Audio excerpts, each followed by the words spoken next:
Dans cet exercice, on cherche à calculer une résistance équivalente de cette portion-là du circuit vue entre A et B.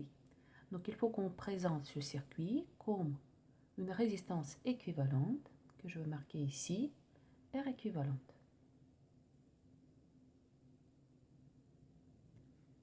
Donc, commençons l'analyse de notre circuit. Donc déjà ici, on voit qu'il y a un fil. J'attire votre attention sur le fait que la résistance R n'est pas court-circuitée par ce fil, ni la résistance R, deuxième résistance R. En effet, pour être court-circuité, il ne faut pas avoir un nœud entre les deux. Ici, nous avons un nœud supplémentaire, c'est-à-dire que les deux résistances comme ça ne sont pas court-circuitées.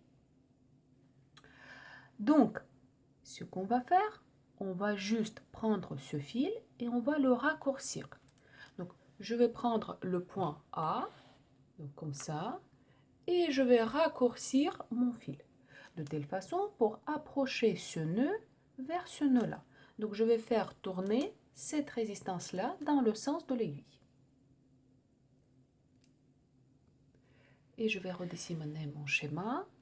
Donc, je vais positionner le point A tout en haut, le point A. Donc, je vais faire tourner. Donc, ici, j'aurai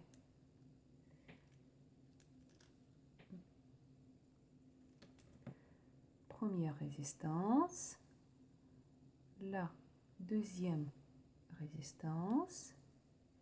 Et pour que ce soit plus lisible, donc, j'ai raccourci ce fil-là. Donc, ce fil-là, maintenant, il est tout petit. Donc, j'ai pris ce point-là, j'ai raccourci ce fil-là. Donc, j'ai mis cette résistance R par-dessus de cette résistance R. Donc, cette résistance, je vais colorier en vert. Donc, cette résistance-là, elle est aussi en vert. Donc, j'ai juste raccourci les deux en fil. Donc, je vais mettre un nœud haut pour que ça soit plus visible.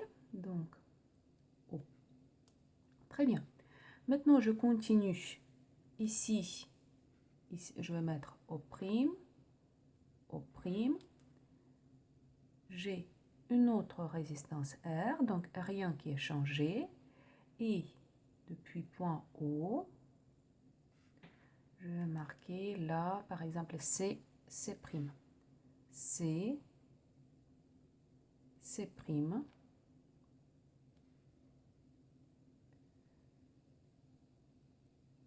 R, R,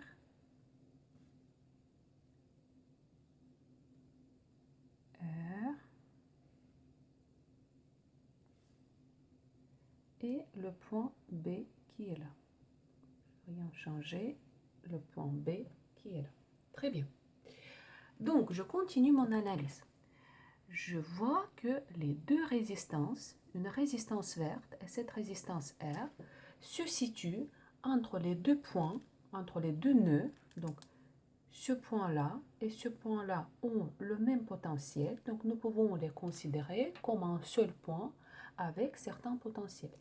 Donc, les deux branches se situent entre les deux nœuds. Donc, ces deux résistances sont en parallèle.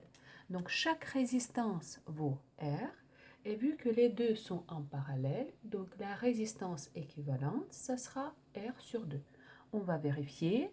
Donc, 1 sur R équivalente 1, ça sera 1 sur R plus 1 sur R égale 2 sur R. Donc, R équivalente 1, ça sera R sur 2. Donc, dès que vous avez les deux résistances en parallèle qui ont la même résistance R, ou 2R, peu importe, les mêmes valeurs, la résistance équivalente, ça sera la moitié d'une des résistances. Donc, ça sera R sur 2. Donc, tout de suite, je peux redessiner mon schéma. Donc, le point A, au prime, résistance R. Ici, j'ai R sur 2. R sur 2. Donc, ça c'est O. Ensuite, C. C'. R. Un autre R. Et le point B. Très bien. Maintenant, je continue mon analyse. Je vois qu'il y a un fil. Dès qu'il y a un fil, c'est-à-dire que ce fil va rééquilibrer le potentiel.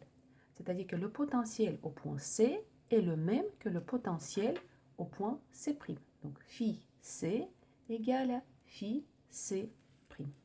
Donc, et nous pouvons toujours remplacer un fil par un point. Donc, nous pouvons remettre les deux nœuds ensemble. Donc, on va appliquer la méthode de collage. On va les coller ensemble. On va coller le point C avec point C', quelque part ici. Donc, je supprime ce fil et à la place, je vais mettre un point. Donc, en fait, je vais le raccourcir jusqu'à jusqu'à certaines longueurs très très petites. Donc, je redessine mon schéma. Le point A. Ici, j'ai une résistance. Je vais faire glisser cette résistance R2 légèrement en bas, vu qu'il n'y a pas de nœud. Le point O, ce n'est pas un nœud, donc je peux faire glisser cette résistance pour le positionner ici. Je vais raccourcir ce fil-là et je vais faire glisser cette résistance pour le positionner ici. Comme ça, nous aurons le schéma plus lisible. Donc, R sur 2. Ici, nous avons R. Et je vais raccourcir ce fil et je vais mettre le nœud C'. Je vais rajouter un petit fil pour mieux visualiser. Ensuite, d'un côté, j'aurai cette résistance R et l'autre résistance R. Je vais faire glisser, je vais raccourcir ce fil-là pour le positionner en face. Comme ça, nous avons la meilleure visibilité. Et je vais mettre le point B après, tout en bas. Donc, là, nous avons R. Un deuxième R que j'ai mis juste en face.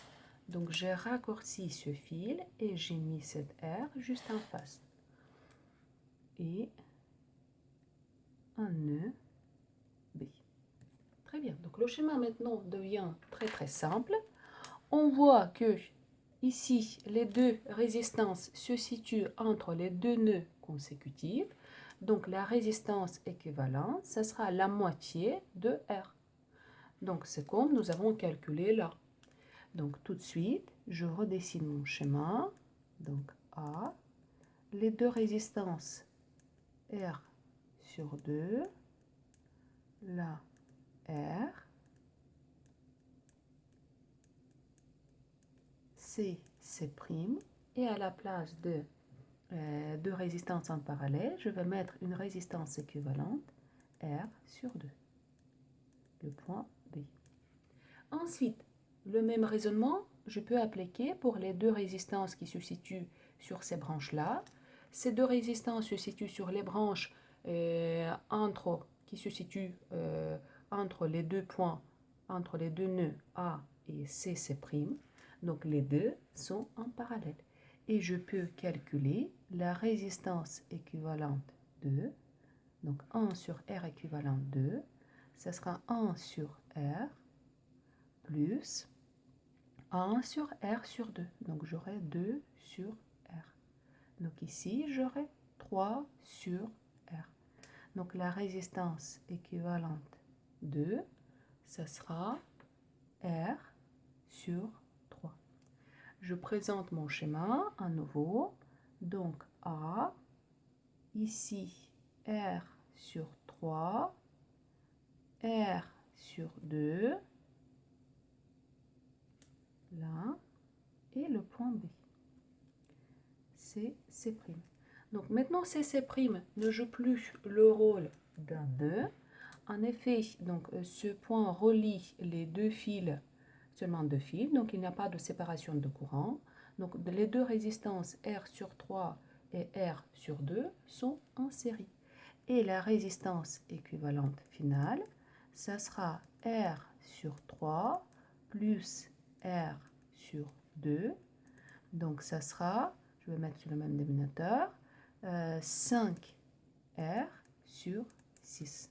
Donc notre circuit se comporte comme une résistance équivalente 5R sur 6.